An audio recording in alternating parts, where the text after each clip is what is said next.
अस्सलाम वालेकुम। Programme replay के साथ मैं हूं आपका होस्ट इमरान सिद्दीक। और ढाका टेस्ट के बाद सेलेक्ट टेस्ट में भी पाकिस्तान की टीम जो है वो मुश्किलात से दो चार है। बड़ा अच्छा चांस मिला था पहले रोज़ पाकिस्तान की टीम को 116 रन पर बांग्लादेश के 6 खिलाड़ी आउट कर दिए थे, लेकिन इसके बावजूद बॉलर्स ने 278 रन करवाए और फिर हमारी बैटिंग लाइन एक मरतबा फिर नाकाम हुई। 232 रन पर पाकिस्तान की पूरी टीम जो है वो आउट हो गई। वो तो अच्छा हुआ साजिद खान ने 38 रन बनाए जारहाना अंदाज में खेलते हुए, वरना ये पाकिस्तान की टीम 200 से पहले आउट हो सकती थी और बांग्लादेश को जो लीड मिली है वो काफ़ी ज़्यादा हो सकती थी। तो अभी खेल के इख्तिताम पर बांग्लादेश ने 156 रन की बढ़तरी हासिल कर ली है और सिर्फ 3 विकेटें उनकी गिरी हैं, 7 विकेटें बाकी हैं उनकी। 300 रन भी देते हैं वो इस विकेट के ऊपर पाकिस्तान को टारगेट, तो बहुत ही मुश्किल टास्क होगा पाकिस्तान के लिए इसको चेस करना। हमारे साथ मुनीरुल हक साहब मौजूद हैं, इससे गुफ्तगू का आगाज़ करेंगे। लेकिन सबसे पहले पाकिस्तान और बांग्लादेश के दरमियान जो दूसरा टेस्ट मैच जारी है उसके दूसरे रोज़ क्या क्या हुआ, कैसे पाकिस्तान की विकेटें गिरी और बांग्लादेश ने कितने रन बनाए, पहले रिपोर्ट देखते हैं, फिर प्रोग्राम में आके गुफ्तगू शुरू करते हैं। पाकिस्तान ने दूसरे रोज बगैर किसी विकेट के नुकसान पर 21 रन से इनिंग शुरू की, ताहम इब्तिदा से ही विकेटें गिरने लगी। ओपनर अजान ओवैस 13 और अब्दुल्ला फजल 9 रन बनाकर आउट हो गए। कप्तान शान मसूद और सलमान आगा 21 रन बनाकर पवेलियन लौटे। सऊद शकील 8 और मोहम्मद रिजवान सिर्फ 13 रन बना सके। पाकिस्तान की जानिब से बाबर आजम के अलावा कोई बैटर खातिर ख्वाह परफॉर्मेंस ना दे सका। बाबर आजम ने 68 रन बनाए। साजिद खान ने जारहाना अंदाज इख्तियार करते हुए 38 रन बनाकर स्कोर 232 रन तक पहुंचाया। बांग्लादेश की जानिब से ताजुल इस्लाम और नाहिद राना ने 3-3 विकेटें हासिल की। तस्कीन अहमद ने 2 खिलाड़ियों को आउट किया। जवाब में बांग्लादेश ने दूसरे रोज खेल के इख्तिताम पर 3 विकेटों के नुकसान पर 110 रन बनाकर 156 रन की बढ़तरी हासिल कर ली। गिरफ्त मजबूत कर लिए बांग्लादेश ने दूसरे ही रोज, और अगर ये टेस्ट मैच भी जीतने में कामयाब होते हैं तो बांग्लादेश के खिलाफ मुसलसल चौथी डिफीट होगी पाकिस्तान को टेस्ट फॉर्मेट में। पहले जो है वो 2 टेस्ट मैचेस पाकिस्तान में हारे, अब बांग्लादेश में जो है वो टेस्ट मैच हारने जा रहा है पाकिस्तान। और पहली मरतबा ऐसा हुआ है कि बांग्लादेश में पाकिस्तान कोई टेस्ट मैच आ रहा है और अब पहली मरतबा ही होगा कि शायद कोई सीरीज़ आ रहे। मुनीर साहब, लगता तो ऐसा ही है, जब तक पाकिस्तान के बॉलर्स कुछ करिश्मा ना कर दें, हम कहते हैं ना, जो कोई ना कोई मौजूदा ना कर दें और 200 से पहले लीड पर आउट कर दें, तभी जाके कोई चांस है, वरना इस विकेट के ऊपर जिस पर अभी बैटिंग चल रही है 250 करना भी बहुत मुश्किल है। बहुत बहुत शुक्रिया इमरान। देखिए, कब तक हम मौजू पे चलते रहेंगे? हर मैच में ये होता है, टूर्नामेंट में होता है कि ये हरा दे वो जीत जाए, तो मौजू से अब हमें निकल जाना चाहिए। ये कितनी बदकिस्मती की बात है कि बांग्लादेश की टीम आपको आपके होम ग्राउंड पर भी वाइट वॉश करती है और आप अपने होम ग्राउंड पर वाइट वॉश करने जा रही है। इससे ज़्यादा तबाही तो क्रिकेट की फिर नहीं होगी ना। आपके तीनों फॉर्मेट का इस वक्त यही हाल है। ये मैच जो पाकिस्तान ने, अगर ये मैच पाकिस्तान हारता है तो 121 पर 6 से लेकर जो 278 बने ना, वो वही होगा असल फ़र्क होगा कि जिसकी वजह से आपकी टीम अगर हारती है तो हारेगी। देखिए, ये लगातार दूसरा या 3 मैचों में दूसरा मौका है कि जब लिटन दास ने एक इनिंग्स खेली है। आपको याद होगा रावलपिंडी टेस्ट में जो दूसरा टेस्ट था, 26 रन पर 6 आउट थे। लिटन दास ने सेंचुरी बनाई, उनके जो स्पिनर है मेहदी हसन मिराज, उन्होंने 70 प्लस कर दिए और 26 पे 6 से वो आगे ले गए और उसके बाद मैच भी वो जीत गए। यहाँ भी कुछ ऐसा ही हुआ है। लिटन दास रखते हैं, उनमें है सलाहियत कि वो पार्टनरशिप यहाँ उन्होंने बॉलर्स के साथ बनाई, वहाँ भी Mehidy Hasan Miraz counter attacking innings थी, ये भी नहीं कि वो डिफेंसिव खेल रहे थे, बिल्कुल अटैकिंग खेल रहे थे। तो वो चीज़ हमें क्यों नहीं है? हमारे खिलाड़ी क्यों पार्टनरशिप नहीं बना रहे? रिजवान क्यों नहीं बना रहे? सलमान अली आगा, सऊद शकील, बाबर, इन्होंने पार्टनरशिप क्यों नहीं बनाई? उस पार्टनरशिप की ज़रूरत थी ना हमें। आप देख लें, 68 रन बाबर के बाद 21 हाईएस्ट स्कोर सेकंड कौन है? साजिद खान 38 रन, बाकी किसी के नहीं है 30 भी। मतलब क्या हो रहा है? मजे की बात ये, सबको स्टार्ट्स मिले हैं। 21 बनाए शान मसूद ने, 21 बनाए सलमान आगा ने, 13 बनाए रिजवान ने। जो डिफ़िकल्ट टाइम होता है विकेट पर आकर, जो 8-10 बॉलें बंदे को मुश्किल लगती हैं, वो उस फेज से निकल चुके थे, उसके बाद विकेट थ्रो की है। ये बात आपकी सही है कि बिल्कुल आते ही अगर आपको थोड़ा सा सेट हो, जब आप सेट होते हैं, प्लेयर हमारे यही कर रहे हैं ना, 20s 30s और 10-15 इसी पे आउट हो रहे हैं। ये सबसे बड़ा पाकिस्तान का इस वक्त है। देखें, पाकिस्तान में टेस्ट क्रिकेट, वनडे, T20 तीनों में ना कप्तान का पता है ना टीम का पता है। बहुत अफसोस के साथ कहना पड़ता है। आपका जो वनडे के fast bowler, premier fast bowler, उनका ये हाल है इस वक्त, उनको ड्रॉप कर दिया गया टेस्ट से, इसलिए कि उनकी फिटनेस का सबको पता है। आपको फास्ट बॉलर से भी किया गया, उनको T20 से भी ड्रॉप किया गया था, बिल्कुल। अच्छा, फिर आपको फास्ट बॉलर नहीं मिल रहे हैं। आपको कहाँ से लाएंगे फास्ट बॉलर? नसीम शाह की इंजरी है तो अली रजा भी इंजर्ड हैं, तो 1-2 प्लेयर वही है। आप कायदम ट्रॉफी से साकिब खान या शोएब अख्तर जूनियर है, उनको ले आए, वही आपके पास अब रह जाता है और कोई ऑप्शन ही नहीं है आपके पास। ये आपका हाल हो गया है। 7 बैट्समैन के साथ इमरान आपकी टीम गई है और आप 200 रन भी नहीं बना पा रहे हो। 4 बॉलर है ना स्पेशली, बाकी तो 7 आपके बैट्समैन है। बैट्समैनों की तो पूरी फहरिस्त है। सऊद शकील 3 इनिंग्स में टोटल उनके 23 run. Shan Masood as a captain 3 innings में उन्होंने 32 रन बनाए। मतलब आप क्या करने जा रहे हैं मुझे ये बताएं ना। अगर आपको नहीं खेलना या नहीं टीम को चलाना तो आप खुद स्टेप डाउन कर जाओ ना।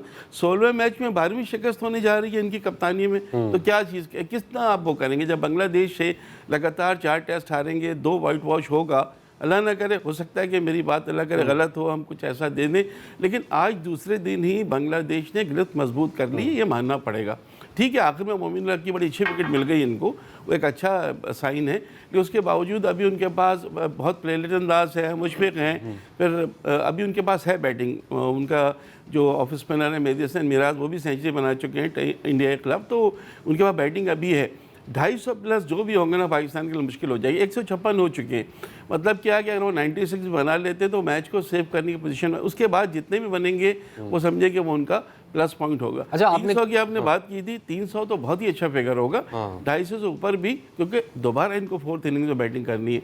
और 4th इनिंग में हमने देखा था शेर बांग्ला में कि इनका क्या हल हुआ था 4th इनिंग में, आपके सामने की बात है। बिल्कुल। और कैप्टनसी की आपने बात की, तो अगर पाकिस्तान जो कि अभी एक कमज़ोर पोजीशन में लग रहा है, बांग्लादेश ड्राइविंग सीट के ऊपर है, तो अगर पाकिस्तान को इस टेस्ट मैच में भी शिकस्त होती है तो मुझे लगता है फिर शान मसूद की कप्तानी तो जाएगी, टीम से जगह भी जाएगी। देखिए, अगर वो कप्तान नहीं रहेंगे तो फिर टीम में उनकी जगह नहीं बनती। अभी भी हम यही सोच रहे थे कि किसको हटाया जाए तो उनको लाया जाए बाबर को, क्योंकि जाहिर है इमामुल हक ने भी पहले इनिंग में 50 कर दी थी। ठीक है, इमामुल हक की जगह ले आए आप, शान मसूद की जगह आप ला नहीं सकते थे बिकॉज वो कैप्टन है, तो उनकी जगह सिर्फ कैप्टनसी की वजह से बन रही है। 3 सेंचुरियाँ की थी लगातार टेस्ट मैचेस में, इंग्लैंड में भी की थी, वो उनका वक्त था। उसके बाद से फिर वो 1-2 सेंचुरी तो बनाई है, लेकिन परफॉर्मेंस इनकंसिस्टेंट भी है। दूसरी कैप्टनसी वाली बात, देखिए कैप्टनसी कहीं ना कहीं आपको नज़र आ जाती है। अगर आप 26 पे 6 से स्कोर बनवा देंगे या 116 पे 6 के बाद भी आप, तो कप्तान कहीं ना कहीं इसका उसको होता है, तो बिल्कुल जिम्मेदार है। जिम्मेदारी तो 100% लेनी पड़ती है। और ये पहली मरतबा नहीं हुआ, बिल्कुल आपने सही मेंशन किया, ये बार बार हो रहा है। हमने देखा वो रबाडा, साउथ अफ्रीका में हम टेस्ट मैच जीत रहे थे, रबाडा वहाँ पे इनिंग्स खेल गए। ऑस्ट्रेलिया में हम टेस्ट मैच जीत रहे थे, वो उनका एक नीचे का बैट्समैन आके रन्स कर गया था। तो आपने इस तरीके से रिसेंट पास्ट में 5-6 टेस्ट मैचेस हैं जो गंवाए हैं, मतलब आप विनिंग पोजीशन में आके विनिंग पोजीशन में चले गए। बिल्कुल हुआ है, कई दफ़ा हुआ है, बिल्कुल आप सही कह रहे हैं। कई मतलब हमें लगा कि ये टेस्ट तो हमें जीतना चाहिए था और हम उसे हार गए, ड्रॉ भी नहीं किया बल्कि उसे हम हार गए। तो ये चीज़ तो हो रही है। इस टेस्ट मैच में आप देख लेना, ये जब हम जा रहे थे अभी बांग्लादेश PSL के बाद, तो बड़े खुश थे ना। इवन पहले टेस्ट में अगर हम देखेंगे 179 for 1 था पाकिस्तान, 179 for 1 था, बिल्कुल सही है। अच्छा, यहाँ आप देखें कि जब आप PSL खेल के गए थे तो ये सबसे आसान सीरीज थी ना वर्ल्ड टेस्ट चैंपियनशिप की आपकी। साउथ अफ्रीका से चले आपने एक जीत लिया, एक हार गया, ये तो दोनों जीतने थे ना। अगर ये दोनों जीत जाते तो पाकिस्तान के 36 पॉइंट्स हो जाते 12-12 के हिसाब से। तो अब तो हम 12 पे रहेंगे और इतनी आसान सीरीज हार जाएंगे। और सबसे शर्मिंदगी की बात है, बांग्लादेश आपके मुल्क आता है, आपको हराता है, आप उसके मुल्क, मतलब आपकी टीम होने जा रहा है जो कभी तारीख में नहीं हुआ। पाकिस्तान कभी बांग्लादेश में टेस्ट सीरीज नहीं हारा, कभी टेस्ट सीरीज भी नहीं हारा, टेस्ट मैच भी शायद पहला हारा था, उसके बाद जो है टेस्ट सीरीज भी हार जाएंगे। देखिए, हम जो अभी बात कर रहे हैं वो तो कयास हारा ही है ना, कल तीसरे दिन कुछ भी हो सकता है। लेकिन मुझे ये लग रहा है कि चौथे दिन टेस्ट मैच खत्म हो जाएगा। और काफ़ी अच्छा वजह पता है क्या, वजह है यूनिटी। उनकी टीम में जज्बा नज़र आ रहा है, डिसिप्लिन नज़र, हर प्लेयर अपनी जान मार रहा है। लिटन दास ने जिस तरह की फिटनेस भी नज़र आ रही है। अब देखिए उनके स्पिनर भी विकेटें ले रहे हैं, उनके फास्ट बॉलर विकेटें ले रहे हैं, तस्कीन भी जान मार रहा है, नाहिद राना भी जान मार रहे हैं, सब अपनी अपनी तरफ से कोशिश करें। आपके यहाँ क्या है, आप खुद देख लें, किसी बॉलर की स्पीड आपकी 125-130 से ऊपर जाती ही नहीं है। स्पीड तो चले ख़त्म हो गई। अब्बास अपनी स्किल से, अपनी अच्छी लाइन और लेंथ से थोड़ा सा प्रेशर दे देते हैं बैट्समैन को, विकेट ले लेते हैं, वरना कोई आपके पास है ही नहीं। यह हाल हो गया है वसीम अकरम, वक़ार न्यूज़ और शोएब अख्तर की जो पाकिस्तानी टीम थी, कि अब उनको फास्ट बॉलर्स नहीं मिल रहे हैं। स्पिनर भी जो आपने खिलाया, दूसरा चेंज किया, अपने तौर से वो कोशिश कर रहे हैं साजिद, लेकिन उनको भी इतनी कामयाबी नहीं हो रही है जितनी आप तैजुल इस्लाम या मेहदी हसन मिराज को मिल रही है। तो कहीं ना कहीं बहुत चीज़ें ऐसी हो रही हैं जो बहुत गलत हैं। अच्छा, मसला ये कि समझ भी नहीं आ रहा ना कि किस को ड्रॉप करें। स्पिनर्स परफॉर्म नहीं कर रहे हैं, फास्ट बॉलर्स परफॉर्म नहीं कर रहे, बैटर्स परफॉर्म नहीं कर रहे, कैप्टन परफॉर्म नहीं कर रहा। ऐसा लग रहा है पूरी की पूरी टीम को ही बाहर कर दें, क्योंकि कोई एक दो लोग रिस्पॉन्सिबल नजर नहीं आ रहे आपको, पूरी की पूरी टीम ही रिस्पॉन्सिबल नजर आ रही है। No doubt. और अगर पहले टेस्ट में आप देखें तो अब्दुल्ला फजल और अदनान ओवैस आपको नजर आते हैं, या एक पहली इनिंग्स में सलमान अली आगा और रिजवान, दूसरी इनिंग्स का फेलियर हुआ ना, तो कैप्टन फेलियर है, आपके पास कोई पार्टनरशिप नहीं बन रही, आप विकेट को ले नहीं पाते, राइट मोमेंट जब आपको विकेट लेनी चाहिए, टीम में जज्बा नज़र नहीं आ रहा, वही नज़र आ रहा है जो चीज़ें चल रही थी। मुझे कुछ भी समझ में नहीं आ रहा है कि ये किस तरह से हम इसको, अब तो प्लेयर्स भी आपको नहीं मिले, मुझे लगता है टेस्ट के प्लेइंग 11 आपको मिल ही नहीं रही, आप किसको लाएंगे? ये इससे बेस्ट प्लेइंग 11 तो आप पास नहीं थी ना। अब आप पास अजहर अली, असद शफीक और दूसरे प्लेयर्स तो नहीं है ना, अब आपको इन्हीं से काम चलाना है। तो अगर ये नहीं चलेंगे, शान मसूद नहीं चलेंगे, सऊद शकील नहीं चलेंगे, सलमान अली आगा नहीं चलेंगे, जो परफॉर्मेंस हम उनसे चाहते हैं, पार्टनरशिप नहीं डेवलप होगी बांग्लादेश के अगेंस्ट। और विकेट देखिए आप, बिल्कुल सही विकेट है, ऐसी कोई नहीं है कि बहुत ही बिल्कुल ही कोई खतरनाक विकेट भी नहीं है। जब वो खेल सकते हैं तो आप भी खेल सकते हैं, लेकिन आप अपनी विकेटें थ्रो कर रहे हैं तो उसके जवाब किसी के पास नहीं। विकेटें थ्रो कर रहे हैं, विकेटें भी देखेंगे पाकिस्तान की कैसे गिरी हैं, क्योंकि कई बैड शॉट्स हमने देखा, बैड शॉट सिलेक्शंस थी जिसकी वजह से थ्रो की है विकेट्स हमने, इतनी कोई अच्छी डिलीवरीज नहीं थी जिस पर हम विकेट दे सकते थे। प्रोग्राम में शामिल करते हैं एक ब्रेक के बाद वापस आते हैं। विकेटें आपने देखी, और ज़्यादातर विकेटें जो हमने देखी वो ऐसा लग रहा था कि गलत शॉट सिलेक्शन और शॉट मारते हुए पाकिस्तान के प्लेयर्स आउट हुए। इतनी कोई अच्छी बॉलिंग बांग्लादेश की जानिब से हमें देखने को नहीं मिली। एक सीनियर बैटर सऊद शकील को भी अब हम सीनियर ही बोलेंगे, आगा सलमान को भी अब हम सीनियर ही बोलेंगे, वो अगर इस तरीके के शॉट मारते हुए आउट होंगे, और कभी कभी मैंने देखा है कि जो आपका स्ट्रॉन्ग जोन होता है वो आपकी वीकनेस बन जाता है। सऊद शकील को अभी रिसेंट पास में जो मैंने देखा है वो स्वीप मारते हुए बहुत ज़्यादा आउट हो रहे हैं, हालांकि वो बड़े स्ट्रॉन्ग हैं इस शॉट के ऊपर। सलमान अली आगा भी दोनों आज स्वीप मारते हुए आउट हुए। सो कभी कभी आपको थोड़ा सा होल्ड बैक भी करना पड़ता है इन चीज़ों को देखते हुए। बिल्कुल आपने सही कहा। देखिए गॉल में मुझे याद है डबल सेंचुरी बनाई थी सऊद शकील ने। उस वक्त हमें लग रहा था कि एशियन कंडीशन पर ये मिडिल ऑर्डर के बड़े अच्छे बैट्समैन हैं टेस्ट के लिए, इसमें कोई शक नहीं है, हमें बड़ा अच्छा लग रहा था। लेकिन लगातार 3 इनिंग्स में फेलियर का मतलब ये है कि वो भी प्रेशर में है, या फॉर्म में नहीं है, या गलत सिलेक्शन की आपने शॉट्स की बात की वो हो रहा है। डिबैकल सिर्फ सऊद शकील का नहीं है, सभी का हो रहा है। हम किसी एक को बिल्कुल देना तो चाहिए, जब परफॉर्मेंस नहीं है, कप्तान की भी नहीं है, सऊद शकील की भी नहीं है, किसी की भी नहीं है। लेकिन ये क्यों हो रहा है कि अगेंस्ट बांग्लादेश आप लगातार तीसरे इनिंग्स में आप वहाँ पे भी पहले दिन से हमने देखा था कि वो डोमिनेट करते रहे, और आखिरी दिन आपको इतने कम ओवर्स थे, आप वो मैच भी नहीं बचा पाए। यहाँ हमने देखा कि वही सेम सिचुएशन चल रही है, कोई ऐसा फर्क नहीं लग रहा है मुझे। और मुझे अफसोस ये है कि हम किस पे भरोसा करें, हम किससे ये कहें, कोई हमें खेल के दे तो सही। ये कौन सा तरीका है कि आप मैच को जो है हर मैच में आप कहीं ना कहीं गलतियां हो ही जा रही हैं, उससे रुकना होगा ना। और even Babar Azam no doubt बड़ी अच्छी इनिंग्स खेली उन्होंने, 68 रन स्कोर किए, लेकिन वो भी जिस शॉट पे आउट हुए, बहुत ही आप इस कंट्री के, इस टीम के सबसे सीनियर बैटर हैं, सबसे ज़्यादा मैचेस आपने खेले हुए हैं, और इस तरीके का शॉट मारते हुए उस पोजीशन में जहां पर पूरी टीम आपके ऊपर डिपेंड कर रही है, बहुत सही है, बिल्कुल। और उस वक्त आप ये शॉट मार के आउट हो गए। नो डाउट 68 किए, कमबैक कर रहे थे। उन्होंने भी लास्ट जो सेंचुरी है बाबर आजम ने टेस्ट क्रिकेट में 2022 में स्कोर की थी। बिल्कुल सही कह रहे हैं आप। उसके बाद शायद एक वनडे में उनकी सेंचुरी है, PSL में तो उन्होंने 2-3 बनाए। लेकिन मैं आपको एक बात बताऊं कि मुझे जब बाबर और सलमान अली आगा खेल रहे थे ना, वहाँ मुझे उम्मीद थी कि ये दोनों विकेट पर ठहर के काम एंड कूल तरीके से खेलेंगे। जब उनका लिटन दास खेल सकता है, उनके दूसरे प्लेयर खेल सकते हैं, तो आप क्यों नहीं। आप तो वहाँ जब सलमान अली आगा और बाबर आजम आउट हुए तो मुझे बहुत अफसोस हुआ। फिर मुझे लगा कि आप नहीं, उनको तो गेंद बहुत अच्छी पड़ गई थी आज रिजवान को, आपने देखा था फुल डिफेंसिव गए थे और पूरा उनको कम्प्लीटली उनको वो किया है, आउट किया है। तैजुल इस्लाम की बहुत अच्छी गेंद थी। बाकी प्लेयर्स का कुछ मुझे समझ में नहीं आया कि आप किस तरह से खेल रहे हैं, क्या चाह रहे हैं, पीछे हिकमत अमली क्या है, मुझे बताएं ना। बैटिंग कोच की क्या हिकमत अमली है, या इस वक्त सरफराज हेड कोच है, उनकी क्या हिकमत अमली है। दोनों हमें डगआउट पर नज़र आ रहे हैं, बिल्कुल चेहरे उतरे हुए। जाहिर है जो पोजीशन चल रही है वो उसका अक्स तो नज़र आएगा आपको। उनकी क्या हिकमत अमली है, क्यों ऐसा हो रहा है। पहले मैच में तो आपके दोनों डेब्यूटेंट भी चल गए थे, यहाँ तो उनसे भी स्कोर नहीं हो रहा। तो क्या प्रेशर पूरी टीम ने ले लिया है। आप 5 बॉलर के साथ नहीं जा रहे हैं, आपका फोकस ये है कि हम बैट्समैनों के साथ जाएं, और वो बैट्समैन आपको 200 रन भी नहीं करके दे रहे हैं, 180 पर 8 आउट हो जाते हैं। तो फिर ये क्या, किस चीज़ की गमबाजी करता है, कहीं ना कहीं चीज़ें हैं। अच्छा, अब तो खैर बांग्लादेश का टूर ख़त्म होगा, ज़ाहिर है फिर वेस्ट इंडीज़ का टूर है, और फिर उसके बाद इंग्लैंड है। क्या आप कह सकते हैं कि तब्दीलियाँ इस टीम में हो सकती हैं कि जिससे बेहतरी आ जाए टीम के अंदर, या तब्दीलियाँ ना भी हों तो कैसी वो चीज़ें हमें करनी पड़ेंगी कि जिससे एटलीस्ट टेस्ट फॉर्मेट में हमें बेहतरी नज़र आए? सबसे पहले तो टेस्ट फॉर्मेट में मेरा ख्याल है कप्तान को तब्दील करना चाहिए। अच्छा। कप्तान से समझ नहीं आ रहा, क्योंकि वो जो भी इनकी प्रेस कॉन्फ्रेंस होती है उसमें एक ही इनका होता है कि जी हम आगे को देखेंगे, लेकिन आगे कुछ नहीं हो पा रहा है। अब सऊद शकील को बताते हैं, सवाल ये पैदा होता है कि किसको बनाएं। मैं अगर मेरा वोट जाए अगर सलमान अली आगा की तरफ, वो जा सकता है, उनको दिया जा सकता है, लेकिन क्या वो T20 की कप्तानी के बाद उनको आप देंगे? T20 में तो वो नहीं चल रहे हैं, बेहतर है कि वहाँ चढ़ा के आप इनको यहाँ बता दें। लेकिन वो भी परमानेंट हल होगा या नहीं होगा मुझे नहीं पता। आपके प्लेयर्स आना चाहिए ना, आपकी पूरी टीम का जज्बा कहाँ गया, एफर्ट कहाँ गई, मिल के खेलना कहाँ गया? बिल्कुल सब इंडिविजुअल परफॉर्मेंसेस आज से नहीं, 2024 में आप अमेरिका से हारे हैं जो T20 में, उसके बाद से छोटी टीमों से आप हार रहे हैं। आप नोट करें, बड़ी टीमों से तो हम जीतना भूल चुके हैं ना, लेकिन छोटी टीमों से भी हम एक ख्वाब बन भाई गया। जो भी आता है, हम क्या ऑस्ट्रेलिया जाके खेल रहे हैं इस वक्त? बांग्लादेश में जो हमारी पोजीशन है ऑस्ट्रेलिया वाली पोजीशन है कि वो आए। और एक चीज़ जो हमने की थी, यानी ऑस्ट्रेलिया और साउथ अफ्रीका में हम जो सीरीज़ जीते थे चैंपियंस ट्रॉफी से पहले, वो एक खिलाड़ी की बदौलत जीते थे और उनका नाम था साइम अयूब।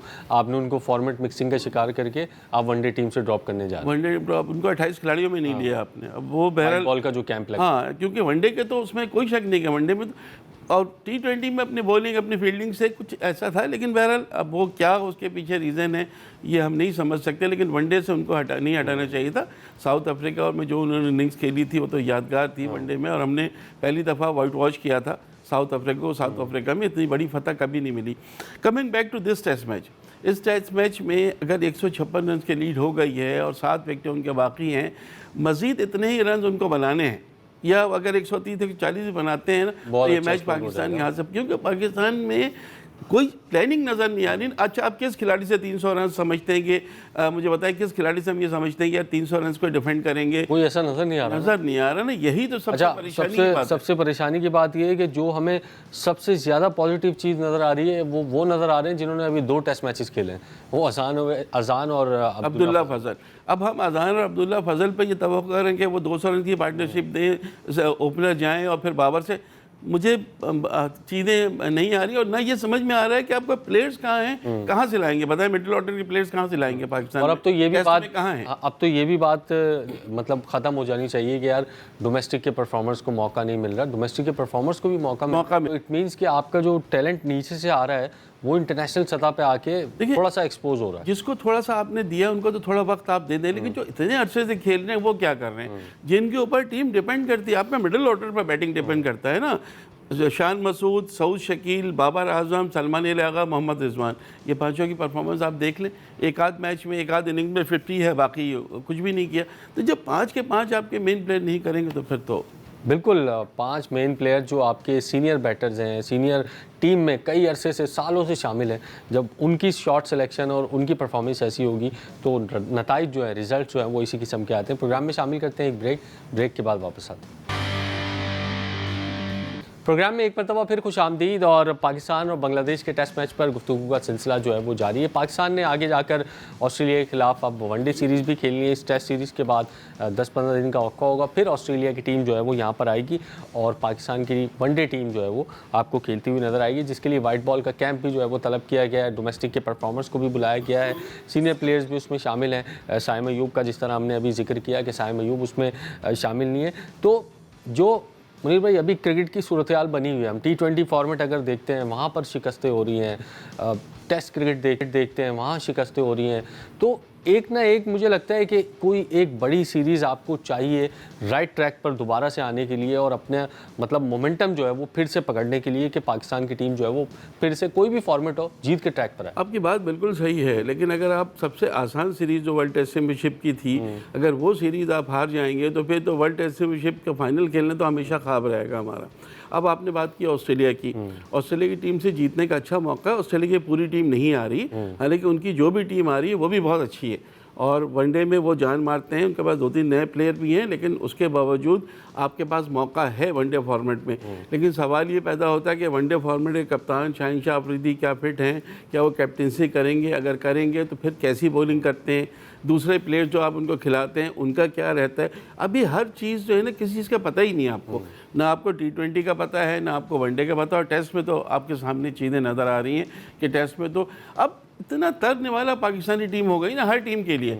आप कहीं भी खेलने जाएंगे ना तो दूसरी टीमें सबसे कहेंगी पाकिस्तान भी हमारे पूल में, इनको हम हरा देंगे। हमारी ये पोजीशन अफसोस के साथ कहना पड़ता है। ऑस्ट्रेलिया की टीम आ रही है, आपका होम ग्राउंड है, 30 मई को पिंडी में पहला वनडे इंटरनेशनल है, गर्मी भी होगी, चीज़ें आपके मौके होंगी, लेकिन क्या आप उससे फ़ायदा उठा सकेंगे? मिचेल मार्श हैं उनके पास, जॉश इंग्लिश हैं उनके पास, काफ़ी प्लेयर हैं जो कि बहुत अच्छा खेलते हैं। और फिर आपको सबसे ज़्यादा आपको देखें कि वो मेहनत करके खेलते हैं। ऑस्ट्रेलिया में 2 मैच आप जीते थे वनडे, लेकिन आखिरी जिसमें नई टीम थी उससे आप हार गए थे, अगर आपको याद हो तो वो वहाँ ये इशू नहीं है। आपने जो बड़ी सीरीज़ की बात की ना, आप करें वाइट वॉश करें, थोड़ा सा आपका हौसला बढ़ेगा, लेकिन मुझे अभी तो चीज़ें बिल्कुल ऐसी नजर। अभी तो हम कप्तानी पे ही डिस्कस कर रहे हैं कि तीनों फॉर्मेट की कप्तानी अपनी जगह सही नहीं है। जब आपके पास तीनों फॉर्मेट की कप्तानी सही नहीं तो टीम कैसे सही होगी? कप्तान हो अच्छा, ये बात पता नहीं मुझे भी समझ नहीं आती कि ये बात आप किसी से ही पूछ लें, वो यही आपको बताएगा कि भाई शाहीन शाह अफरीदी क्योंकि PSL की 3 ट्रॉफीज एज ए कैप्टन जीता हुआ है, उसको T20 का कैप्टन होना चाहिए। आगा सलमान आपका वनडे का बेस्ट बैटर है, बॉलिंग भी कर लेता है, ऑलराउंडर भी है, उसको वनडे का कप्तान होना चाहिए। टेस्ट फॉर्मेट में तो खैर शाद मसूद ने बहुत ही लेट डाउन किया है। सो तीनों फॉर्मेट में ज़ाहिर है फ्रंट से लीड करना होता है कप्तान को, और अगर कप्तान की जगह ही क्वेश्चनेबल होगी तीनों के तीनों फॉर्मेट में तो आपका हाल तो यही होना है। बिल्कुल। अच्छा, टेस्ट में मुझे सुनने में आया कहीं पे किसी हमारे साथी ने कहा है कि भाई बाबर आजम को आप कप्तान बना दें। मेरा ख्याल है ये भी इस वक्त सही नहीं होगा, इसलिए कि उनको एज ए बैट्समैन जो वो कर रहे हैं उनको करने दिया जाए। अगर उनको फिर कप्तानी के लिए लाया गया और फिर वो फेलियर हुए तो फिर उनको हटाएंगे, फिर मसले। बेहतर ये है कि आप या तो नया कप्तान ढूंढें जो आप समझते हैं, जो नज़र नहीं आ रहा है। इमरान, आप भी इतने अरसे से कवर कर रहे हैं चीज़ों को, हमें तो कोई इस वक्त ऐसा नज़र नहीं आ रहा कि जिसको हम शान मसूद कहें कि इनको कप्तान बना दें। कुछ अगर हमें नज़र आता है तो सलमान अली आगा एक हद तक हमें नज़र आते हैं। रिजवान को हम ट्राई कर चुके हैं, बाबर को हम ट्राई कर चुके हैं, सऊद शकील अभी इतना उनमें वो नहीं है। अगर नज़र आता कि यार वो फ्रंट से लीड करने की जो आपकी बात की, मैच खेल रहे हैं, खुद जो है विकेट पर है जीतने के लिए, तो बात हम कह सकते थे। जब उन्होंने श्रीलंका में डबल सेंचुरी की थी अच्छी पोजीशन में, तो उस वक्त बातें चली थी कि इनको वाइस कैप्टन बना देते हैं और इनको फिर कप्तान बनाएंगे, लेकिन वो चीज़ भी नहीं है। अभी तो कुछ ही मतलब वजह ये है कि मैं भी इतने अरसे से कवर कर रहा हूँ, आप भी कर रहे हैं, चीज़ें है ही नहीं क्लियर, तो हम क्या बताएं, कहाँ से क्लियरनेस लाएं? गलत बोल दें, झूठ बोल दें अपनी तरफ दिल के बहलावे के, तो उसका तो हल नहीं है। अभी आप बांग्लादेश में सीरीज़ को देख लें, 1-2 दिन में ये इसका फैसला हो जाएगा, फिर 3 वनडे फैसला हो जाएगा, उसके बाद आपकी डिफिकल्ट सीरीज़ है इंग्लैंड में, वेस्ट इंडीज़ में डिफिकल्ट सीरीज़ होगी। अब आपके लिए कोई सीरीज़ आसान नहीं है, क्योंकि सबसे आसान सीरीज़ टेस्ट सीरीज़ यही थी अगेंस्ट बांग्लादेश। साउथ अफ्रीका से थी, आपने अपने एक जीत लिया, दूसरे में वो आपके स्पिनर्स पर काबू पा गए, यही हुआ। दूसरी वेस्ट इंडीज़ ने भी यही किया था, पहले टेस्ट आप जीत गए थे, दूसरे टेस्ट में वो आपके स्पिनर्स को समझ गए, आप हार गए। तो सीरीज़ भी आप नहीं जीत पा रहे हैं, चीज़ें भी आपसे नहीं हो रही हैं। मसनूई जीत हमें मिली थी कि स्पिन ट्रैक्स बना दिए हमने। हाँ, वो तो स्पिन ट्रैक्स के बाद जो है वो जीत मिल गई, लेकिन वो एक लॉन्ग टर्म फार्मूला नहीं था, एक शॉर्ट टर्म फार्मूला। असल में आपने इंग्लैंड को जो 2 टेस्ट हरा दिए थे, उसके बाद आपको ये लग रहा था कि जी ये चीज़ें बिल्कुल ये लॉन्ग टर्म नहीं चलेंगी। वही वो एज भी है नोमान अली की, और भी चीज़ें। यहाँ पहले टेस्ट में हमने देखा कि उनकी परफॉर्मेंस ऐसी नहीं थी अप टू द मार्क, इसी वजह से साजिद को लाया गया। चीज़ें बिल्कुल क्लियर नहीं हैं, आप किसी टीम से ये तवक्को नहीं। पहले ये होता था ना, चले यार हमारी T20 की टीम तो अच्छी है ना, 2.5 साल हमने नंबर 1 रहे, 11 सीरीज़ लगातार जीती। जब सरफराज कप्तान थे, जो डिबैकल हुआ है ना वहीं 2019 में हुआ है, जब आपने सरफराज को तीनों फॉर्मेट से हटाया था। उसके बाद से हम समझ नहीं सके हैं और मुस्तकिल डिटोरिएट हो रहे हैं। डिटोरिएट होने के पहले हम बांग्लादेश से तो नहीं हारते थे ना, हम जिम्बाब्वे से नहीं हारते थे, हम आयरलैंड से नहीं हारते थे, हम अमेरिका से नहीं हारते थे, हम तो सभी टीमों से हार गए ना, अफगानिस्तान से भी हार गए।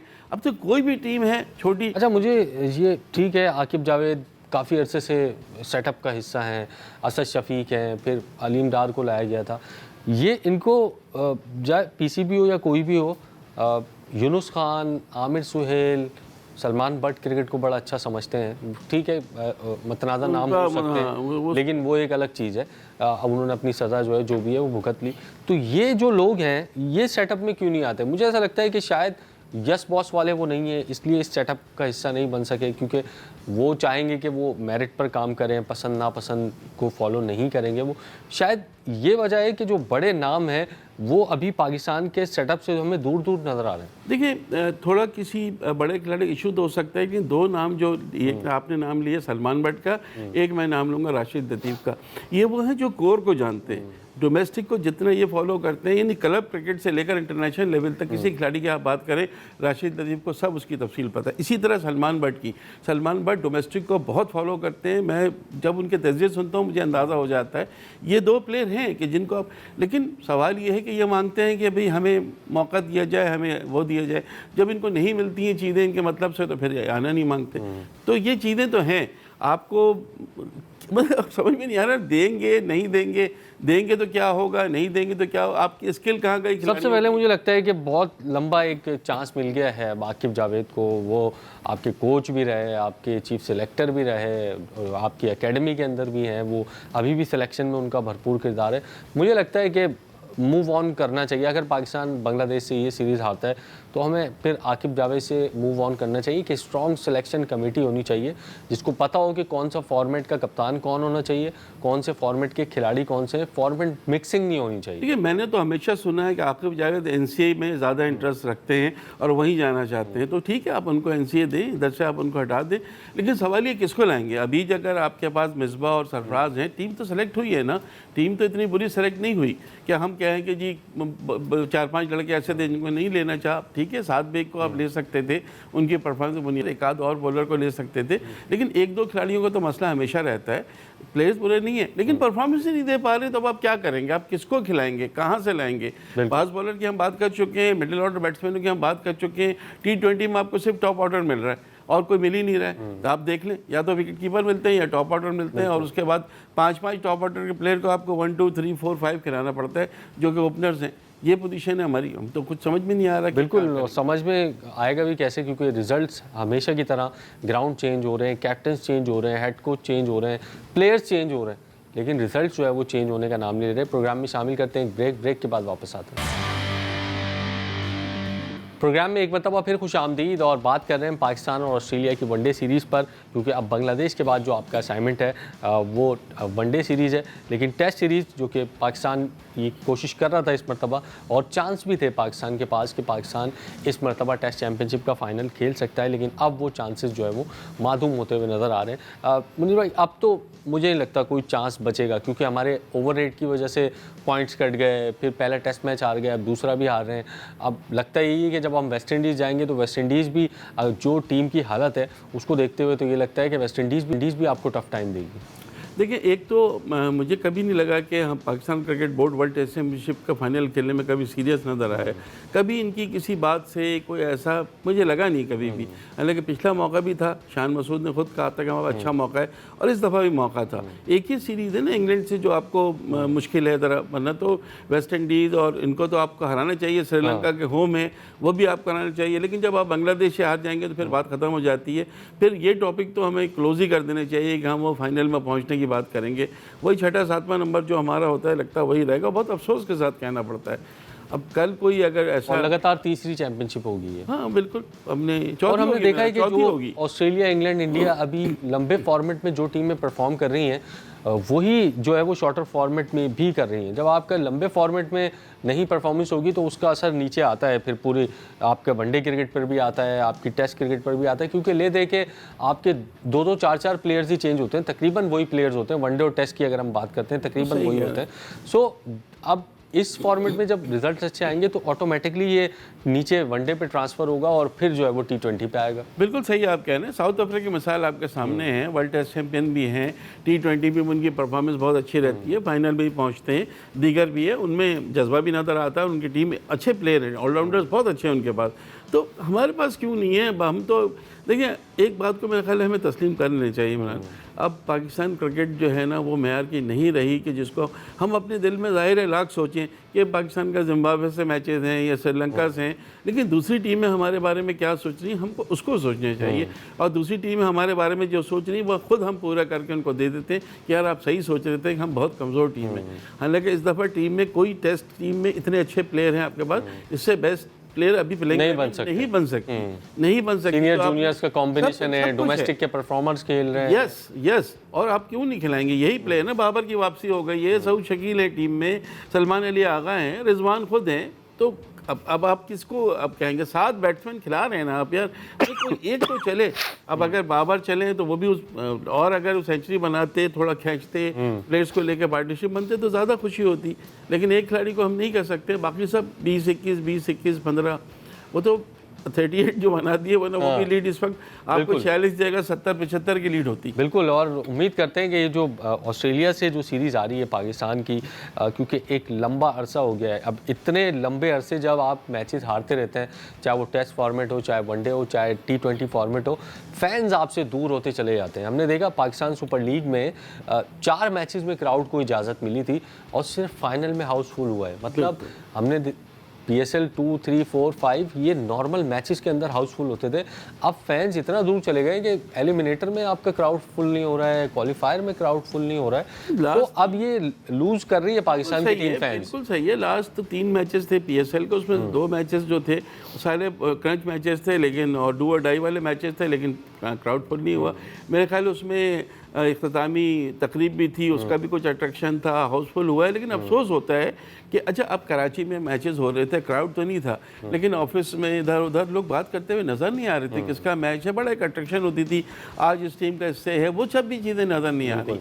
अब ये पाकिस्तानी टीम बांग्लादेश गई हुई है, लोगों का ये इंटरेस्ट कम हो रहा है ना, ये बहुत खतरनाक चीज़ है कि लोग क्रिकेट से दूर हो रहे हैं, इनसे परफॉर्मेंस से, इसको देखना हो। बिल्कुल, और अगर फैंस चले गए तो फिर क्रिकेट का हाल भी जो है वो हॉकी वाला हो सकता है। और फैंस हमने देखा PSL में भी हो या इंटरनेशनल क्रिकेट हो, इस क्रिकेट टीम से जो है वो दूर होते चले जा रहे हैं। दूसरा, क्रिकेट पर हमने बात की, पाकिस्तान में ड्रैग रेस का पहली मरतबा फ्लड राइड ड्रैग रेस का इनेकाद किया गया और DHA के बलोची ट्रैक पर, जो कि नया बना है, वहाँ पर ड्राइवर्स ने अपनी सलाहियतों के जौहर दिखाए और मोटर रेसिंग जो है वो पाकिस्तान में अब परवान चढ़ रही है। शुजात शेरवानी जो कि ऑर्गेनाइज़र हैं, उन्होंने कहा कि जो ट्रैक बनाया गया है ड्रैग रेस के लिए, बलोची ट्रैक, इससे मोटर स्पोर्ट्स का जो मुस्तकबिल है पाकिस्तान में वो भी रोशन होगा। सो रेस देखते हैं और फिर आपसे अगले हफ्ते मुलाकात होगी प्रोग्राम रीप्ले में। तब तक के लिए अल्लाह हाफ़िज़।